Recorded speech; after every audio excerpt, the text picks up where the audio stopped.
आज की इस वीडियो में एकदम बेसिक से अंग्रेजी बोलना तथा सेंटेंस बनाना सीखेंगे कि एकदम शुरू से अंग्रेजी बोलना कैसे सीखें। यूज ऑफ इंपरेटिव सेंटेंस जिसका प्रयोग करते हैं ऑर्डर देने के लिए, रिक्वेस्ट करने के लिए और सजेशन देने के लिए। जैसे इसका स्ट्रक्चर होता है V1 प्लस अदर वर्ड।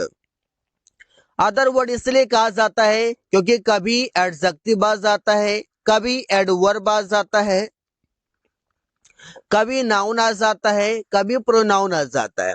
इस वजह से इसे अदर वर्ड कहा जाता है। ऑर्डर देना, आदेश देना, प्रार्थना करना, निवेदन करना, सलाह देना, तीनों के लिए हम प्रयोग करते हैं इंपरेटिव सेंटेंस का। जो ऑर्डर देने के लिए पहले है जैसे गो देयर, वहां जाओ। देखिए एकदम बेसिक सेंटेंस है, वहां जाओ, गो देयर। अब आपने क्या किया है, ऑर्डर दिया है, गो देयर। कम हेयर, यहाँ आओ, यहाँ आओ, कम हेयर। एकदम शुरू से सीखिए कि वहां जाओ, यहाँ आओ, इस प्रकार से। टॉक टू मी, मुझसे बात करो। टॉक टू मी, मुझसे बात करो। यहाँ पर गो, कम, टॉक ये सभी वर्ब का फर्स्ट फॉर्म है। देयर, हेयर, मी ये सभी अदर वर्ड हैं। स्पीक इंग्लिश, अंग्रेजी बोलो। प्रैक्टिस इंग्लिश, अंग्रेजी का अभ्यास करो। गो टू स्कूल, विद्यालय जाओ। टेक शावर, नहाओ। जैसे बोलते हैं टेक शावर या टेक अ शावर, नहाओ। ऑपरेट अ कंप्यूटर, संगणक चलाओ। तो यहाँ पर आप देख सकते हैं सबसे पहले जो सेंटेंस में लिखा हुआ है वो V1 लिखा हुआ है, मतलब वर्ब का फर्स्ट फॉर्म लिखा हुआ है। जैसे ऑपरेट, टेक, गो, प्रैक्टिस, स्पीक ये सभी वर्ब का फर्स्ट फॉर्म है। गो टू शॉप, दुकान जाओ। इन सभी सेंटेंसेस में आपने आदेश देने का काम किया है। आदेश जब भी देना हो किसी को, वहां जाओ, यहाँ आओ, किताब पढ़ो, उससे बात करो, बाजार जाओ, अंग्रेजी बोलो। जब भी आप बोलेंगे यहाँ पर ऐसे सेंटेंस का प्रयोग कर सकते हैं। V1 प्लस अदर वर्ड से आप सेंटेंस को इजिली ट्रांसलेट कर सकते हैं। अब समझते हैं सजेशन देने के लिए। जब भी आप किसी को सलाह देते हैं उसमें आप इसका यूज कैसे करते हैं। जैसे V1 प्लस अदर वर्ड होगा। ऐसे सलाह देने के लिए तो हम शुड का प्रयोग आसानी से करते हैं, उसी में एम्फेसाइज करके हम मस्ट का यूज कर लेते हैं। लेकिन V1 प्लस अदर वर्ड से कैसे सजेशन देते हैं ये देखते हैं। जैसे चेंज योर वे, अपना रास्ता बदलो। अगर कोई गलत कर रहा है तो बोलता है चेंज योर वे, अपना रास्ता बदलो। जैसे do something big in your life, अपनी जिंदगी में कुछ बड़ा करो। लोगों को आप मोटिवेट करते हैं, सजेशन देते हैं कि do something big in your life. Change your hair style, अपने बाल के शैली को बदलो। बाल के शैली को बदलो तो चेंज योर हेयर स्टाइल। यहाँ पर आप देख सकते हैं कि सजेशन दे रहे हैं, यहाँ पर सलाह दे रहे हैं कि ऐसा करो। स्टडी हार्ड, स्टडी हार्ड मतलब कड़ी अध्ययन करो, ज्यादा अध्ययन करो। वर्क प्रॉपरली मतलब सही से काम करो। गो टू स्कूल डेली, रोज विद्यालय जाओ। अब रोज विद्यालय जाओ, या जैसे बोलते हैं तुम्हें रोज विद्यालय जाना चाहिए, वहां पर शुड का प्रयोग कर लेते हैं। यहाँ पर V1 प्लस अदर वर्ड से सजेशन दे सकते हैं। Ask questions to your teacher, ask questions to your teacher, अपने शिक्षक से सवाल पूछो, प्रश्न पूछो, कैसे बोल सकते हैं। अब समझते हैं यूज ऑफ रिक्वेस्ट। रिक्वेस्ट के लिए हम कैसे प्रयोग करते हैं। जैसे इसमें रिक्वेस्ट अगर जब करेंगे तो सबसे पहले हम लगाएंगे please, V1 plus other word. मतलब प्रार्थना करने के लिए प्लीज वर्ड का यूज करेंगे, या फिर आप चाहें तो काइंडली का भी प्रयोग कर सकते हैं। जैसे प्लीज ओपन द विंडो, कृपया खिड़की खोलिए। आप लोगों से निवेदन करते हैं, प्रार्थना करते हैं, कृपया खिड़की खोलिए। जैसे बोलते हैं प्लीज हेल्प मी, कृपया मेरी मदद कीजिए। Please talk to me in English, कृपया मुझसे अंग्रेजी में बात कीजिए। यहाँ पर आप देख सकते हैं कि आप रिक्वेस्ट कर रहे हैं, प्रार्थना कर रहे हैं। ये सभी सेंटेंस अगर आप बनाना सीख लेते एकदम शुरू से आप अंग्रेजी बोलना सीख सकते हैं। This is the best option. Please go there, कृपया वहां जाइए। Please wait here, for some time, कृपया कुछ समय के लिए प्रतीक्षा करिए या प्रतीक्षा करें। प्लीज स्टे हेयर, कृपया यहाँ रुकिए। प्लीज डोंट डिस्टर्ब मी, यहाँ पर कृपया मुझे तंग मत कीजिए। नेगेटिव सेंटेंस है, इस वजह से यहाँ पर डोंट आ गया है। जो भी सेंटेंस आपका V1 प्लस अदर वर्ड से बनाया जा रहा है, उसमें अगर आप डोंट यूज कर लेते हैं, अगर आप डोंट यूज कर लेते हैं, ये सेंटेंस नेगेटिव हो जाएगा। और इसमें आ जाएगा जैसे कि वैसे बोलते हैं बोलो, स्पीक, तो डोंट स्पीक मतलब मत बोलो। इसे बोलते हैं कम हेयर, यहाँ आओ, डोंट कम हेयर, यहाँ मत आओ। तो ऐसे नेगेटिव सेंटेंस बना सकते हैं। Please don't do this work, कृपया इस काम को मत कीजिए। मत का मतलब है नहीं। फिर please complete this work today, कृपया इस काम को आज पूरा कीजिए। यहाँ पर आप रिक्वेस्ट करते हैं कृपया इस काम को पूरा कीजिए, कृपया इस काम को करिए, उसमें आप V1 प्लस अदर वर्ड का प्रयोग कर सकते हैं। लेकिन ध्यान ये रखना है कि आप रिक्वेस्ट कर रहे हैं तो सबसे पहले प्लीज या काइंडली वर्ड का यूज कर सकते हैं। ट्राई, ट्राई का मतलब होता है कोशिश करना या कोशिश कीजिए। अब सेंटेंस कैसे बनेगा, जैसे इसमें लगेगा try two plus V1 plus object होगा।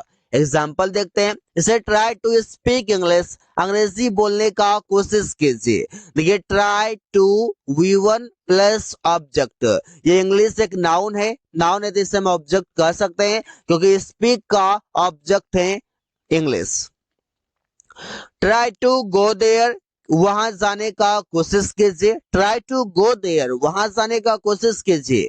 ट्राई के बाद टू और V1 का प्रयोग करेंगे, जैसे टू स्पीक और टू गो है।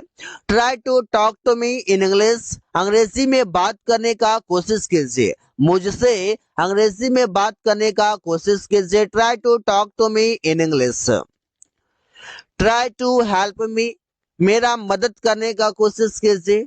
Try to work on this matter, इस मामले पर बात करने का कोशिश कीजिए, काम करने का कोशिश कीजिए। ऐसे हम बोल सकते हैं क्योंकि यहाँ पर वर्क है तो यहाँ पर काम करने का कोशिश कीजिए। Try to think about your society, अपने समाज के बारे में सोचने का कोशिश कीजिए। ट्राई टू थिंक, सोचने का कोशिश कीजिए, अबाउट योर सोसाइटी, अपने समाज के बारे में। ट्राई टू कन्विंस हर, उसे यकीन दिलाने का कोशिश कीजिए। ट्राई टू कन्विंस हर, तो ऐसे सेंटेंसेस ट्राई की मदद से बनाए जाते हैं। कीप, कीप का मतलब है करते रहो, कोई भी काम को करते रहो मतलब उस काम को करना, जारी रखो, जारी रखो मतलब कीप का यूज करते हैं। एकदम बेसिक सेंटेंस है, इन सभी सेंटेंसेस का प्रैक्टिस करना ही चाहिए because you can learn English from basic. सबसे पहले यूज करेंगे कीप, और कीप के बाद जो वर्ब आएगा वो V4 आएगा, इसके बाद ऑब्जेक्ट होगा। जैसे कीप वर्किंग, काम करते रहो मतलब काम करना जारी रखो। कीप के बाद जो वर्ब है ये V4 है। कीप स्पीकिंग इंग्लिश, अंग्रेजी बोलते रहो। कीप प्रैक्टिसिंग इंग्लिश, अंग्रेजी का अभ्यास करते रहो, अंग्रेजी का अभ्यास करते रहो, अभ्यास करते रहो। Keep practising English. Keep staying here for a while, कुछ समय के लिए यहाँ रुके रहिए मतलब इंतजार करिए, ऐसे बोल सकते हैं। कीप डूइंग दिस, इसे करते रहो। कीप रनिंग लाइक दिस, इसी तरह दौड़ते रहो। कीप रनिंग, दौड़ते रहो, लाइक दिस, इसी तरह। कीप वॉकिंग डेली, रोज टहलते रहो। यहाँ पर आप जो बता रहे हैं, यहाँ पर जो आप बात कर रहे हैं वो आप यूज से बात कर रहे हैं, सेकेंड पर्सन यूज से, बिकॉज जब भी आप बात करते हैं उसमें फर्स्ट पर्सन और सेकेंड पर्सन से बात होता है। First person I, second person you.